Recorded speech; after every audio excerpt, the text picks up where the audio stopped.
Welcome in to the 22nd episode of the Best Bell Fantasy Football Podcast. I'm Bradley Stalder. You can follow me on Twitter at FFStalder.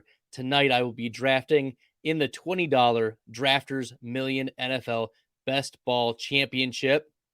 I've been waiting for this room to enter for a little bit. I was able to get the girls down to bed, and it's late night Friday night drafting. Just while the NBA finals are going on, I'm in the best ball rooms doing drafts, and this is going to be a lot of fun. Okay, we're going to get started in about a minute. For those unfamiliar with Drafters Fantasy, this tournament, this $20 Drafters Million tournament, is a 1 quarterback, 2 running backs, 3 wide receivers, tight end, and a flex play, full PPR. But what separates this tournament from all the others is that this is a season-long tournament. So week 1 is as important as week 17, which is different. Like looking at other tournaments like the Best Ball Mania 3 or even DraftKings, week 17 is ultra important. Whereas here, each week is about worth 6%. It's worth the same. So as you can tell, I have 3, 4, 5, 6, 7, 8, 9. I have the 9th pick, and I am ready to roll. I'm also going to share the live in the stream.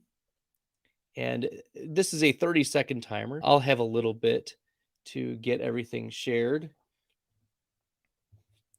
If you want to watch the stream, click here. Okay, we are down to maybe autoing this first pick. Never a good thing, but here we are. Okay, how does that look? All right, so we're able to take a look at the board here. Jonathan Taylor autoed to begin the draft. Then we get some Cooper Kupp at the 102, Justin Jefferson at the 103. And in this full PPR, I want to take what's given to me. I've got the 9th pick, and maybe I'll take Kelsey there. Najee Harris sometimes doesn't get there.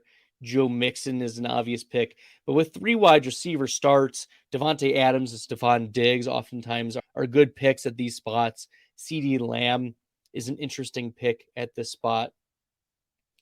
So we'll see who comes to me. Right now, we're looking at Derrick Henry, Najee Harris. Dalvin Cook is one of my avoids this year, so I'll be getting very little of Dalvin. And then there's Joe Mixon, Devontae Adams, Stephon Diggs. My concern is that one of Devontae Adams or Stephon Diggs will not come back to me. But the ADP is screaming at me, Najee Harris. And after talking with Felix Castro, he is all in on Najee Harris. So I'm going to bank that one of these wide receivers, Adams, Diggs, or Lamb, is going to come back to me. I'd be shocked or surprised if one of those 3 doesn't come back. In worst case, I go with a robust running back with DeAndre Swift, but I'll anticipate that at least one of those wide receivers will come back to me, and it's going to be important for me to get at least one wide receiver coming back around. I took Najee Harris at the 109. I thought that was a gift. We see Dalvin Cook going off at the 110. I like to see Dalvin Cook on other drafters' teams. So to recap the first round, Taylor was an auto pick. Dalvin Cook was an auto pick. Cooper Kupp, Justin Jefferson, Jamar Chase are the only 3 wide receivers so far in this first round. It's pretty typical of what I've seen so far. Travis Kelce a little ahead of ADP from what I have experienced and seen. I drafted Travis Kelce at the 104 in my FFPC draft with Adam Krautwurst of Draft Sharks, but a couple days ago. If you want to check out that episode, it's episode 21 on the Best Bell Fantasy YouTube channel. Take a look at that. Wow, Fournette makes it into the first round in this draft. That is wild to me.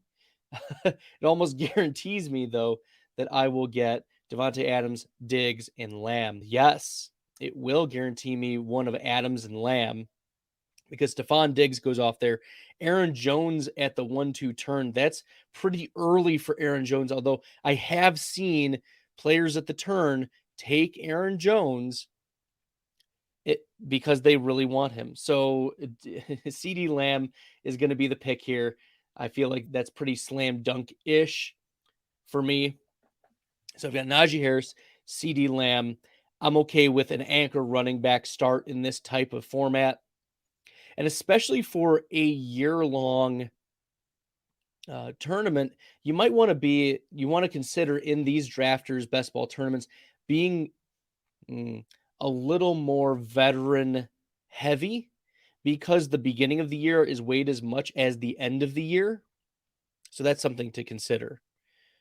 Jose's coming in. How many of these best ball drafts have you done this season? I've done, let's see, this is number 4 on drafters for me for this tournament. I like doing the live drafts. I don't like the slow drafts, because then I can spend more time talking about the strategies and give in the moment thought process. You can take however long you want on these slow drafts, and you can do more research and you can figure it out. But in the moment, thinking through, okay, I need this player at this time, and live reacting to the draft, it's really a muscle exercise. So I haven't done a lot of these because I've been doing other DraftKings and Underdog and FFWC drafts, which I'll be doing one next week. The plan is to do one next Friday. Hopefully I'll be able to get the girls down earlier. I was not able to get them down for the 9:00 FFWC Superflex tournament tonight. So that's the deal. I've done 1 or 2 of those for the FFWC. Eric saying Swift is nice in full point PPR. I agree. He's certainly a consideration. He went off right after me. Zanks 73 took him at 205, which is fine for Swift.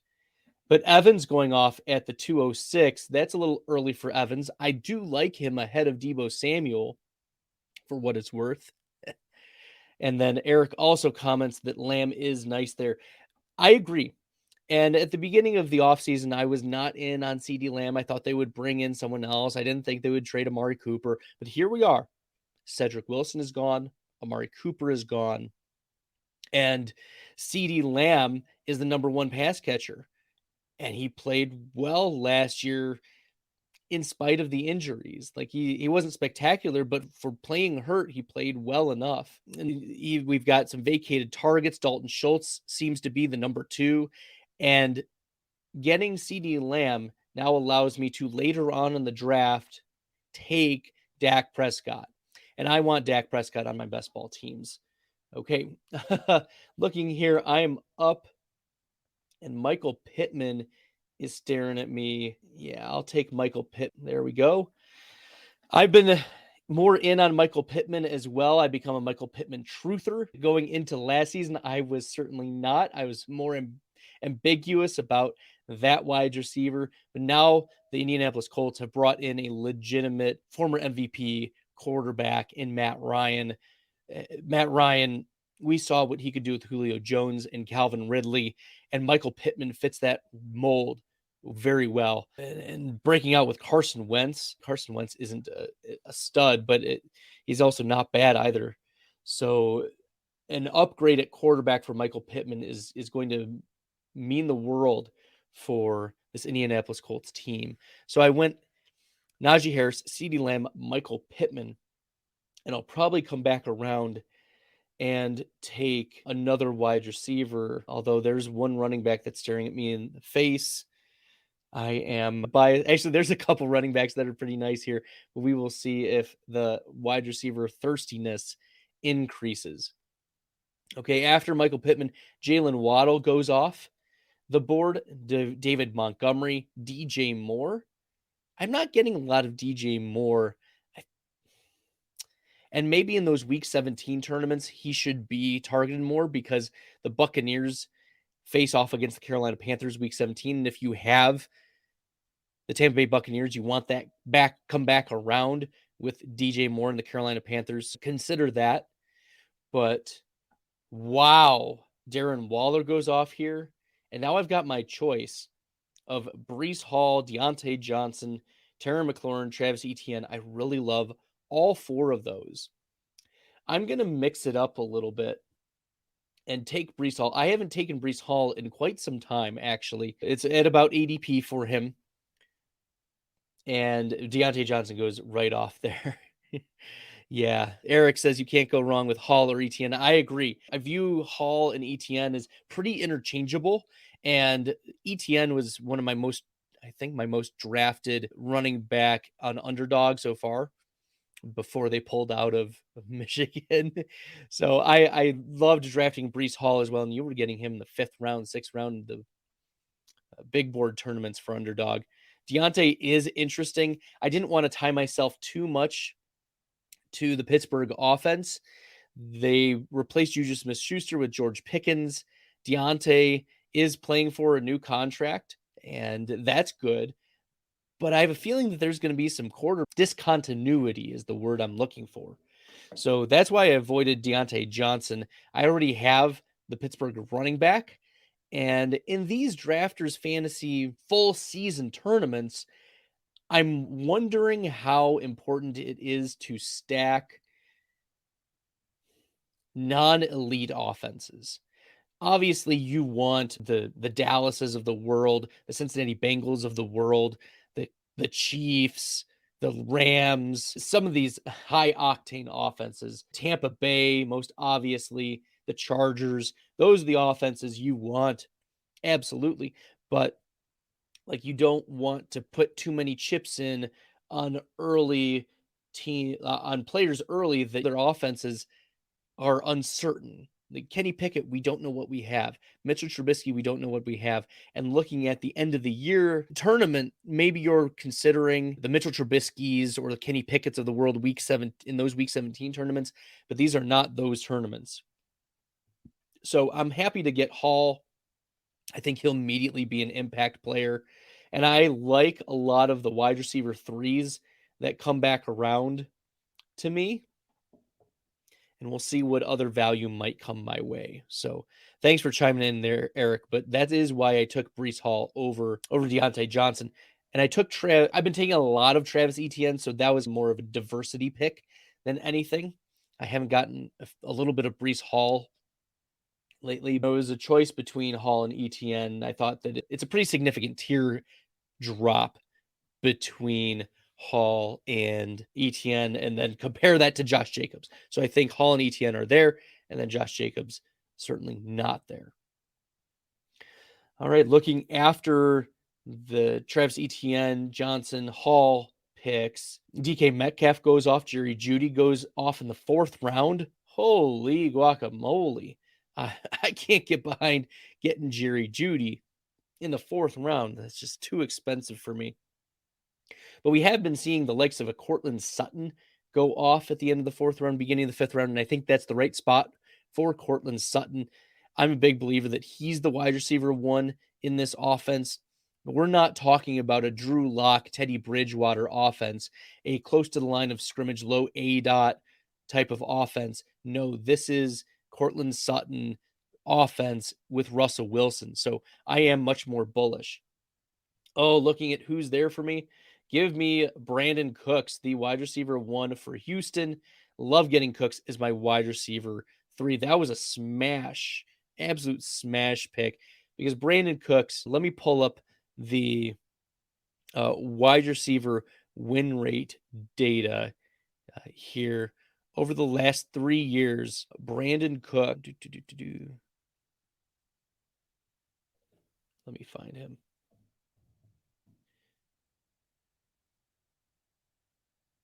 Is ahead of Will Fuller, ahead of Marquise Brown, ahead of Michael Pittman over the last 3 seasons.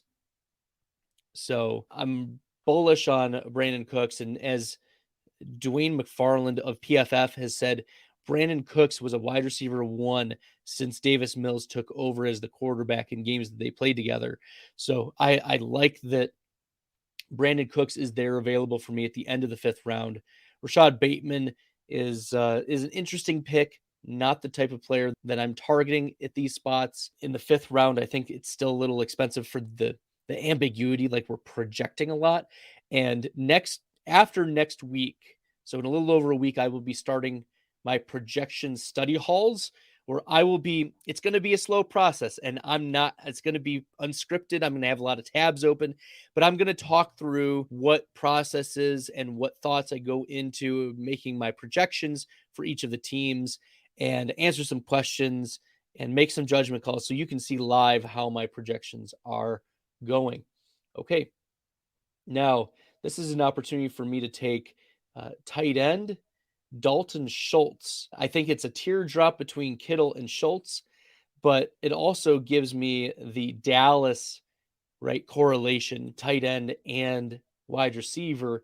It also will give me some opportunity to Dak Prescott. So now I can go into, there's a nice little feature where on drafters you can select the team that you want. In Dallas, boom, Dak Prescott. Michael Gallup is also in a void for me because okay, hold on. Let's take a pause before I get into Michael Gallup, especially in the drafters. We just saw a double quarterback go off, Patrick Mahomes and Joe Burrow. Now, there is a stacking with Joe Burrow and Jamar Chase, but there's no Kansas City stack for dogs only. I feel like that's a pretty massive mistake, suboptimal pick at this point. My concern is that you're going to be picking between two players, but there's lots of flex plays out there like Elijah Moore, Adam Thielen, Miles Sanders, Traylon Burks, TJ Hawkinson, Devonta Smith, Drake London. There's a lot of value at flex, and you just essentially paid for a really expensive backup quarterback. I don't see why you would take Mahomes and Burrow. There's got to be someone who pays. Look, it's not going to, taking a quarterback early is one thing, like in the 5th round, 6th round, fine. You take your quarterback where you want. I'm probably going to take Dak Prescott here coming up. His ADP is 80.5. So that's going to probably, work out pretty well. He's probably not going to come back to me, although there aren't a lot of other teams motivated to take a Dak Prescott. I would be. So we'll see what value still on the board and what I anticipate the other teams picking. They are going to be quarterback needy. But as I can tell, the next 4 teams already have a quarterback. Okay. Also, I think a suboptimal pick here. Round 5 and round 7, Kittle and Hawkinson. In all of my research, tight end, you cannot double tap one of those elite or top tier round 7 plus tight ends. You just can't do it. It's a suboptimal pick. Looking over last season at the tight end win rate, let me go Z to A. Oh, I am up, and there's so much value on the board. I think that Dak Prescott would come back to me, and maybe it's a risk that I shouldn't take, but I'm going to take Hunter Renfrow at that spot, banking that Dak will come back. There's Tom Brady and Russell Wilson. At least 2 of those quarterbacks are going to go off. As I said, it's a risk, but maybe they wait even further on quarterback. I don't know. That's why we play the game. It's a little bit of risk. I wanted Dak Prescott, but not yet. So getting Hunter Renfrow, he just signed a 2-year extension, got the bag, and he's going to be involved in this Vegas offense. So I like the Hunter Renfrow pick as my wide receiver 4 or my flex spot. That's pretty good. Tom Brady does go off, which I anticipated. That seems about right for Brady here in round 7. Round 7 is one of my favorite spots to be picking. You get a lot of value here in the round 7. Sometimes Drake London falls to you. Sometimes Adam Thielen falls to you. Sometimes Elijah Moore falls to you in the 7th round. Even Amon-Ra St. Brown I've seen go there. Okay. So as I anticipated, Tom Brady and Russell Wilson went off. Now I just need to not get, messed over by Omar Gutierrez here.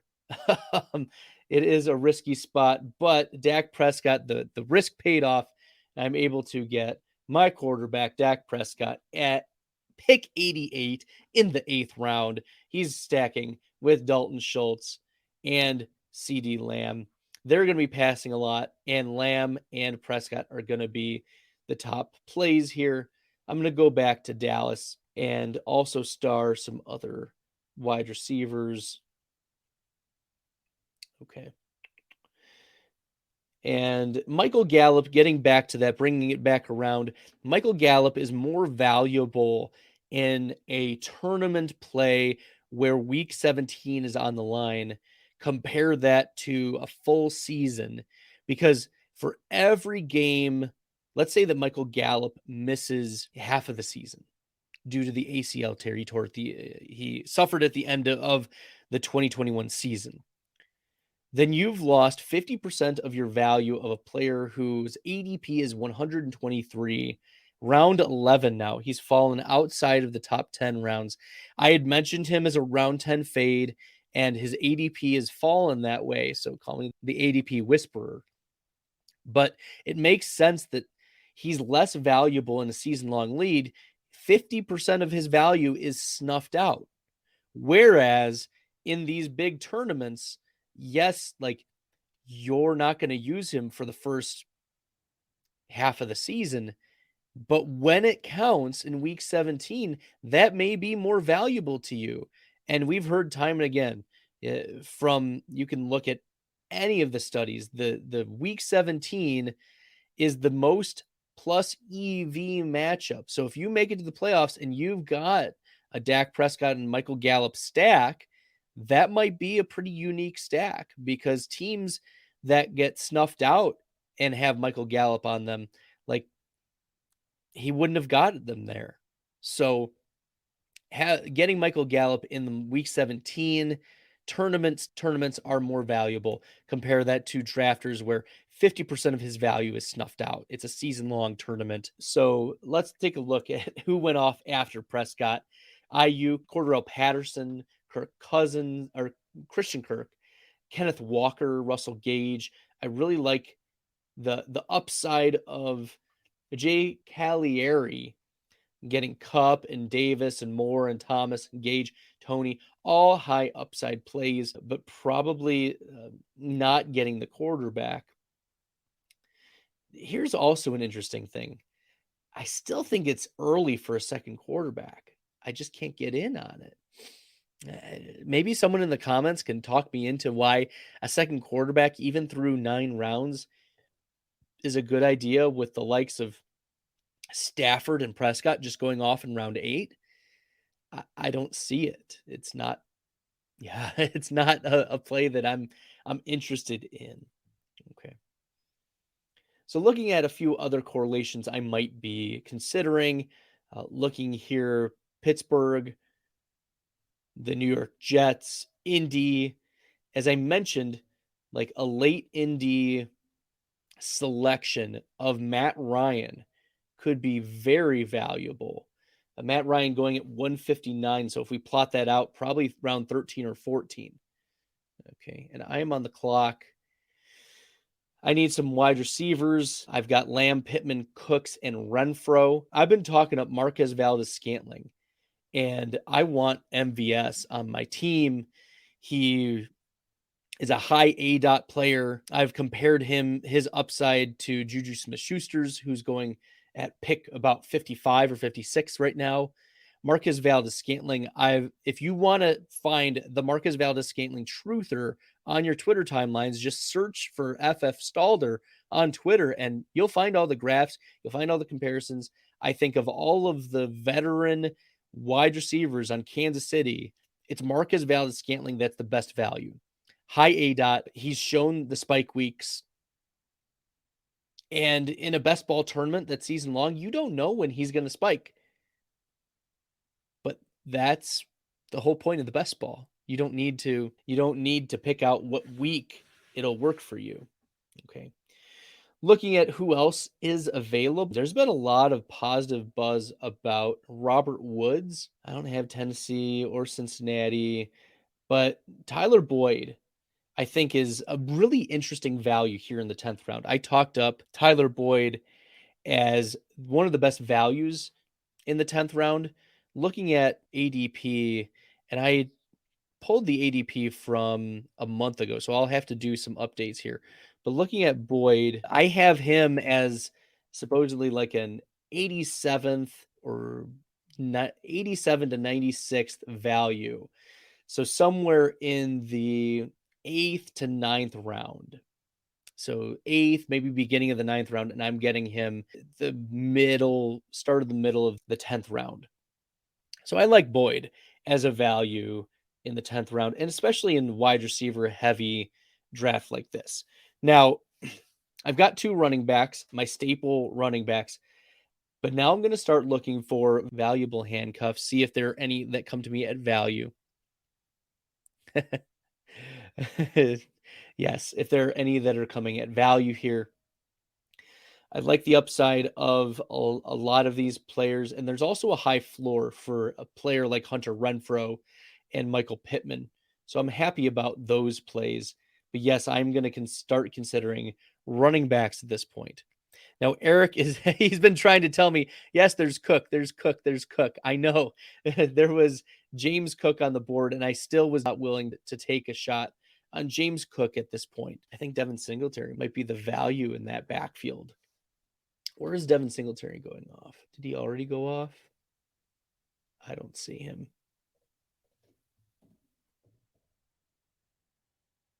Devin Singletary did go off at like pick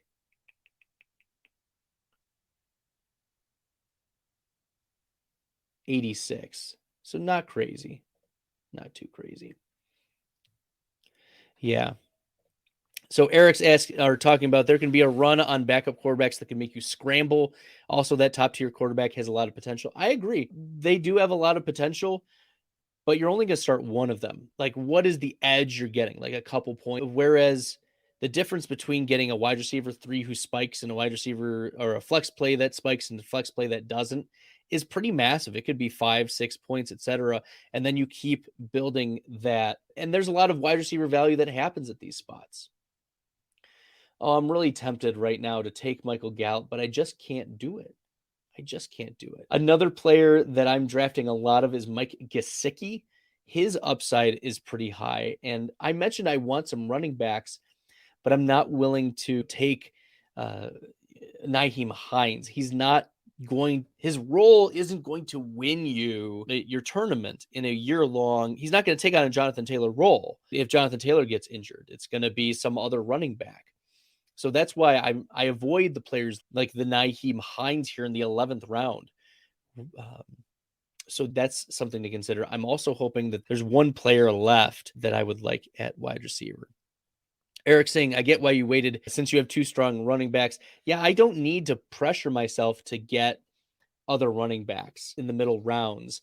Those running backs will be available to me. Like I'll have my pick of handcuffs later on in the draft. And like we saw, yeah, there looks to be some really nice running back values still hanging out there.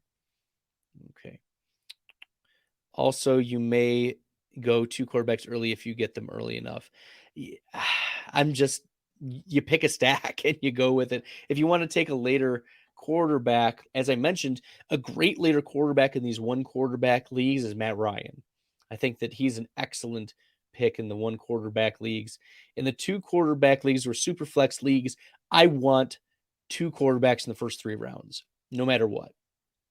So now I've got Dak Prescott and I have him valued over Joe Burrow. Oh man, Jameson Crowder was the one player that I was hoping would come back to me and he didn't.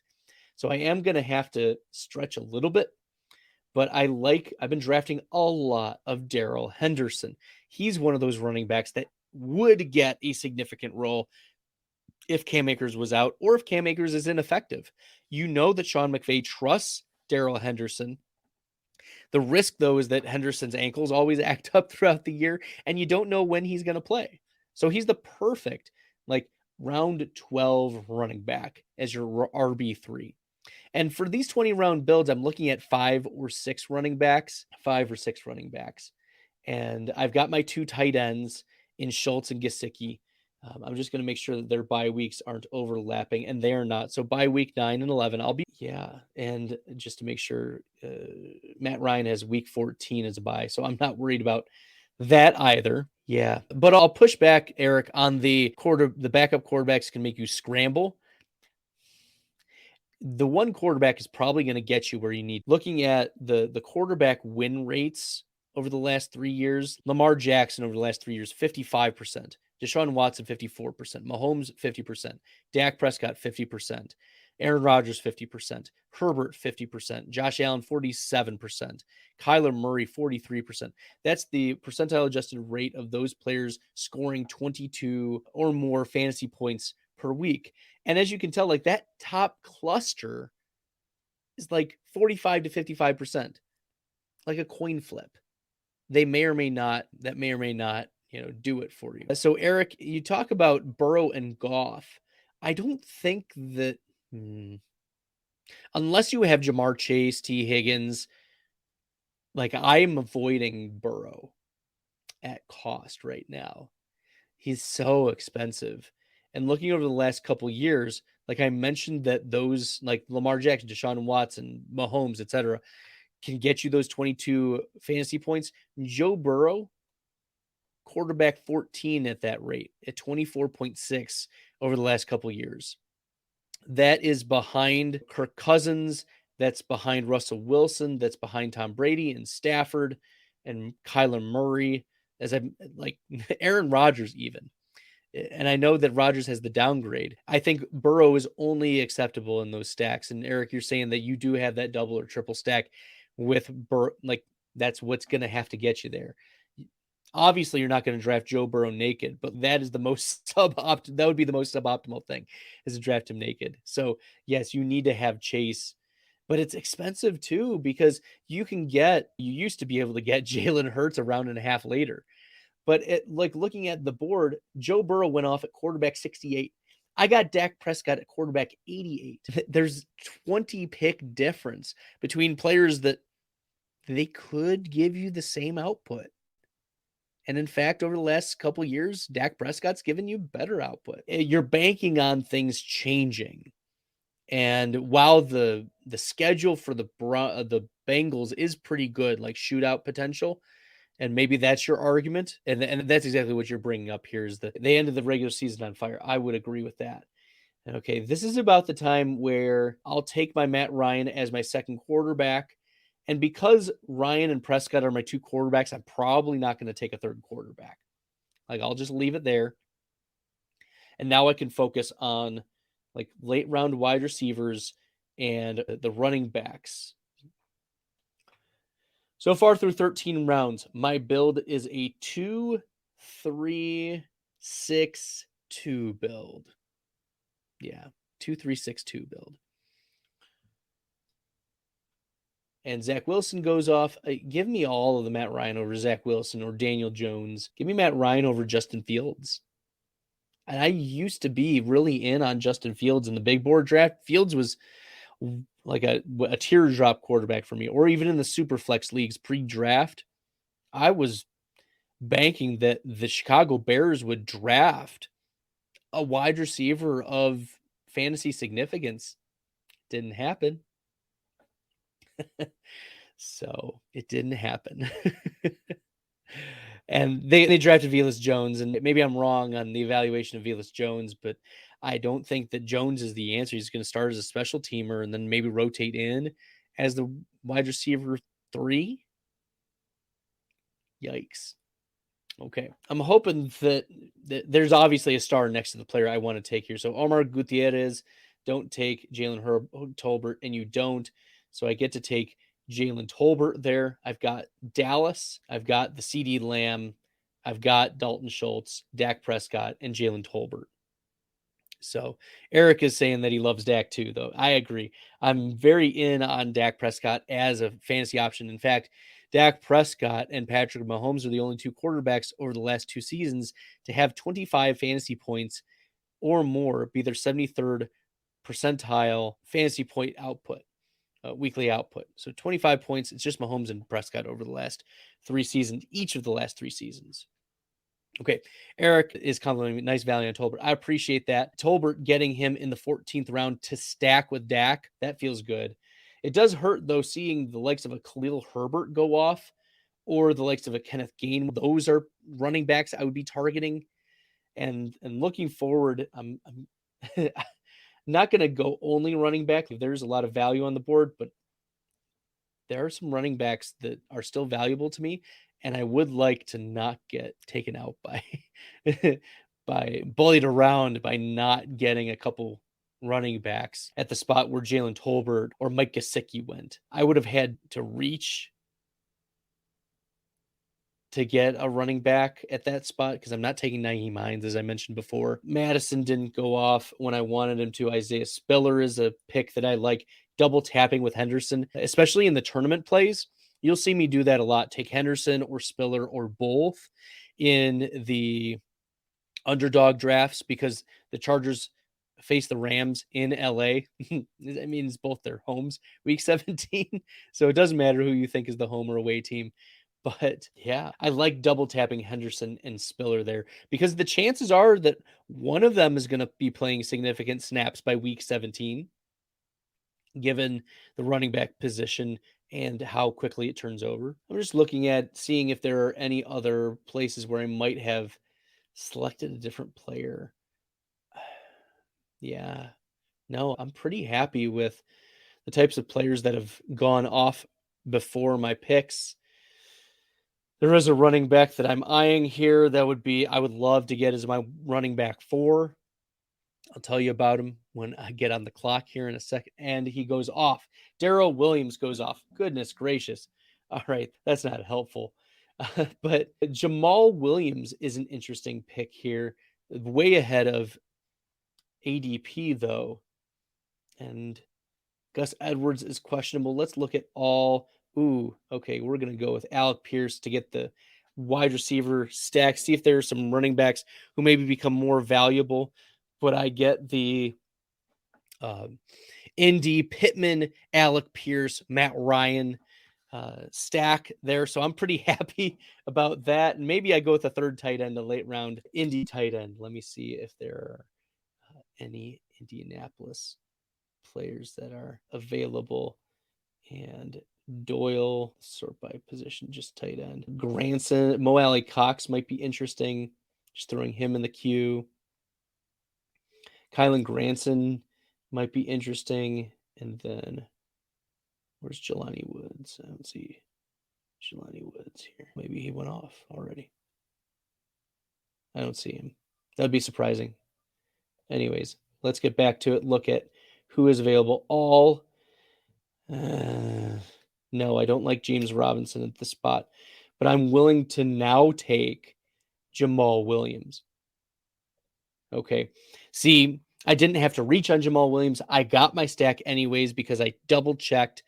So I feel great about that spot. And I don't have Detroit anywhere.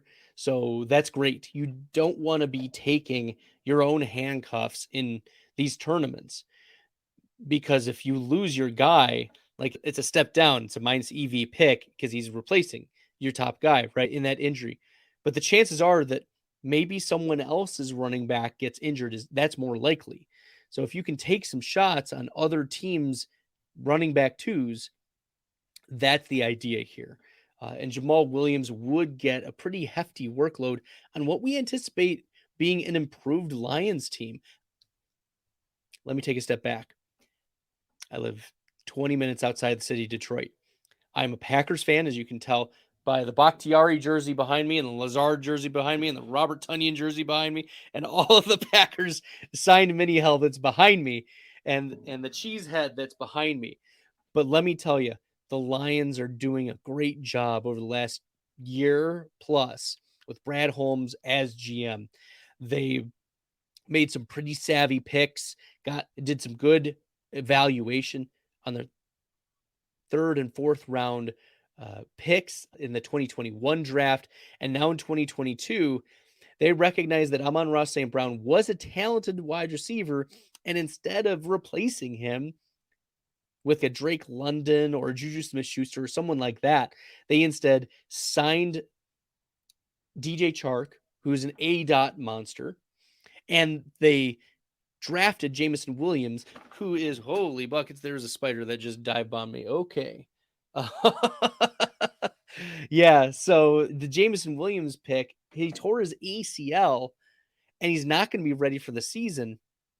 Let me tell you, Amon-Ra St. Brown is in a smash spot to start the season. And in these drafters' fantasy drafts, he's much more valuable. By week 17, could Williams be cycled in? Absolutely.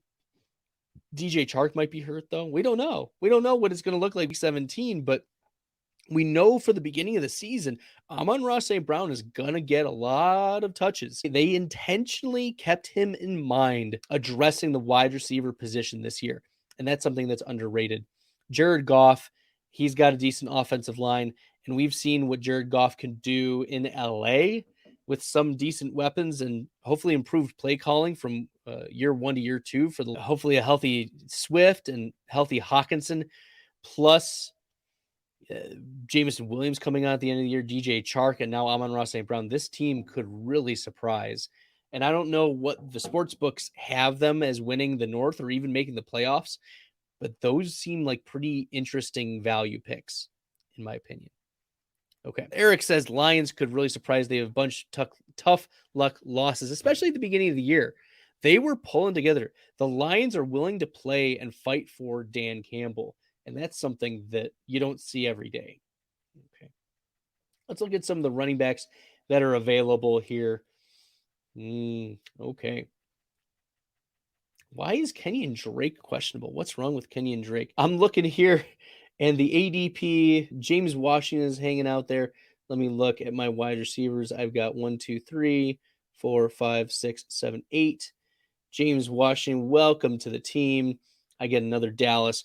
In the meantime, let me look at what is going on with Kenyon Drake. Why is there a big Q next to his name? I like drafting Kenyon Drake in these spots, so let's find out. Doing live sleuthing. Kenyon, the report is a month ago he was recovering well from a broken ankle. So nothing really new, just updated. They just have a Q next to his name. Nothing crazy. I do like James Washington there just to continue with that Dallas correlation. Going all in on the Dallas team, that's fine. And then maybe I get my third and final tight end of the night with Mo Alley Cox coming back around. Where is Woods? Let me look. Lonnie Woods. Yeah. Interesting.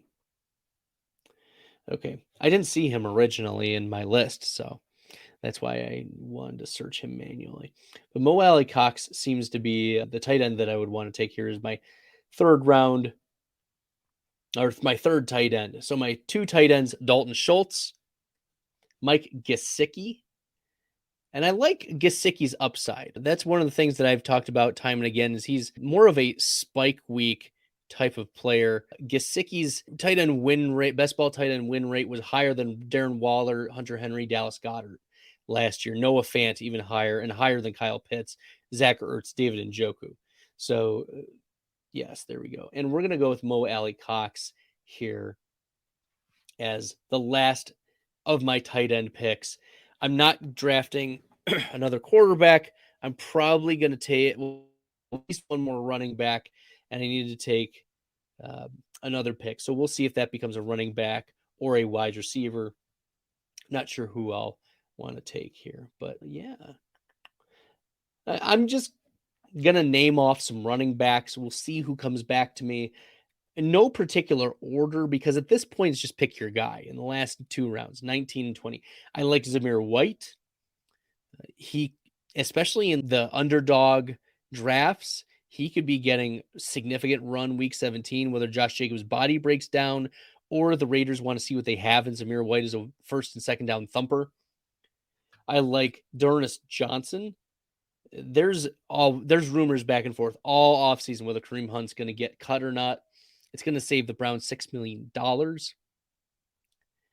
D'Ernest Johnson just signed his tender, $2 million tender. I like Chris Evans. He's more of the third down back for Cincinnati. He's going to be on the field, and you want to have parts of that Cincinnati offense. He's an interesting play. Sony Michel might lead the team in rushes from week to week. I am avoiding Chris Carson now. There have been a lot of negative vibes about Chris Carson, so I am staying away from him. There were a lot more positive vibes about 2 or 3 months ago, but now there's no timetable, there's no timeline for recovery. Chris Carson is undraftable at this point. Other running backs that I like to consider at this point Armstead or Snoop Connor. If you want to cycle through one of those Jacksonville running backs, I'm fine with that. Remember, Reichwell Armstead was going to be the guy for Jacksonville. And then James Robinson came out of nowhere. He did really well. And Reichwell Armstead couldn't really put up a fight because he got COVID, remember? And he was put in the hospital. He almost died. It was pretty significant. He didn't make his comeback until the end of last year. This was during the 2020 season. Armstead got COVID and then he was hospitalized significantly. So he's made his comeback. He's still on the Jacksonville Jaguars. And I just want to put his name out. But the Jaguars also went after Snoop Connor. One of those guys may be valuable behind Travis Etienne. Other running backs that you could consider. We're getting into the depths of it here. Sony Michel seems to be one of the last on my list here. All right, we're going to go Sony with Miami. So I've got a little bit of Gesicki, Sony Michel correlation there.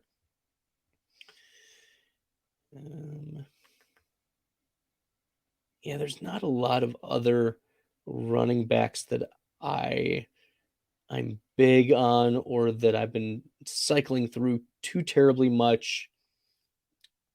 Yeah, now we're getting into some fullbacks. Yeah. I would have to look at my underdog percentages, but there's been a little bit of love for Jake Funk. I wouldn't recommend Jake Funk at this point. This draft was going pretty quick. I'm happy that with where my team is right now. Okay. And oh man, Cedrick Wilson is just hanging out here. Oh boy. Cedrick Wilson, one of the most underrated wide receivers, and now he's on Miami. Looking at his wide receiver win rate, let me look at Cedrick Wilson. His wide receiver win rate over the last 3 years, 11.3%. Okay. And where is that? And how can we compare him to other wide receivers? So Cedrick Wilson is going to be my pick here. And for reference, Cedrick Wilson, his 3-year win rate is ahead of Mecole Hardman. His 3-year win rate is ahead of the rookie year rate of Rondell Moore, Kadarius Toney. Cedrick Wilson's 3-year wide receiver win rate is ahead of Jerry Jeudy's, even ahead of Rashad Bateman's rookie year. He may not be a superstar. Looking at what Cedrick Wilson was able to do on Dallas, and if either Waddle or Tyreek Hill goes down with an injury, we're talking about a significant upside. In fact, as I mentioned on the FFPC podcast, episode 21, that live draft Cedrick Wilson, I took him there, and he's one of only 8 players over the last 2 seasons to have improved each of those seasons in his rate of scoring 24.7 PPR fantasy points or more. So like the likes of Russell Gage, Mike Williams, see if I can remember his name, Antonio Brown, AJ Brown, Terry McLaurin. Maybe there's one other player, and Cedrick Wilson, who's like the outlier here. But yeah, Cedrick Wilson, I think, is undervalued in these drafts. To get him in round 20, he may be making my best ball lineup some weeks, which is crazy to think. But let's look at how I finished this draft. Dak Prescott, Matt Ryan, Najee Harris, Breece Hall, Darrell Henderson, Jamal Williams, Sony Michel are my running backs. CeeDee Lamb, Michael Pittman, Brandon Cooks, Hunter Renfrow, MVS, Tyler Boyd, Jalen Tolbert, Alec Pierce, James Washington, Cedrick Wilson, and then my tight ends, Dalton Schultz, Mike Gesicki, Mo Alley Cox. Now, if you liked what you saw on Drafters Fantasy or you've never done it before, check out drafters.com and draft in the $20 Drafters Million NFL Best Ball Championship. And if you've never done it before, use promo code BESTBEL, BESTBEL, for a $20 ticket bonus for a first-time deposit of $20 or more. So use that promo code. It's better than any of your buddies' promo codes, okay? This is a special promo code. Use it. BESTBEL as the promo code for first-time deposit. So check it out. Lots of fun drafting on Drafters tonight. I was glad I was able to make tonight's draft. I was worried there for a second, actually. My girls were crying and screaming upstairs, and I was waiting in the queue. I actually had to pull myself out of the queue, unsure if I was able to make it. I'm happy that I was able to do this tonight. All right, next week, a couple things on the docket. It is my final week of school, so I'm not a student, I'm teaching. So it is finals week, but Billy Muzio is going to be in town. We'll see if there's going to be any documented photo documentation of spending some time with Billy next week.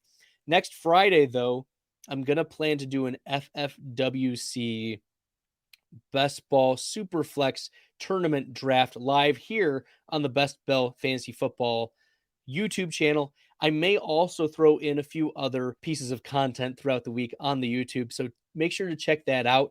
Give the subscribe. If you've never subscribed before, make sure you click the red button on YouTube, subscribe, turn on the notifications so that when I'm going live and also when I upload some videos or shorts or any of the audio. And speaking of audio, make sure you're subscribed on Apple Podcasts, Spotify, iHeartRadio, wherever you're listening to this audio. Give it 5 stars. My wife loves to see those 5 stars pop up on my podcast. It allows me to be doing it for free. I appreciate all of you popping in. Eric, thank you for tuning in. Jose, thank you for tuning in as well. Appreciate all of you and everyone else watching. That'll end tonight's episode. Thanks for listening. I appreciate it. In the meantime, good luck in the best ball streets.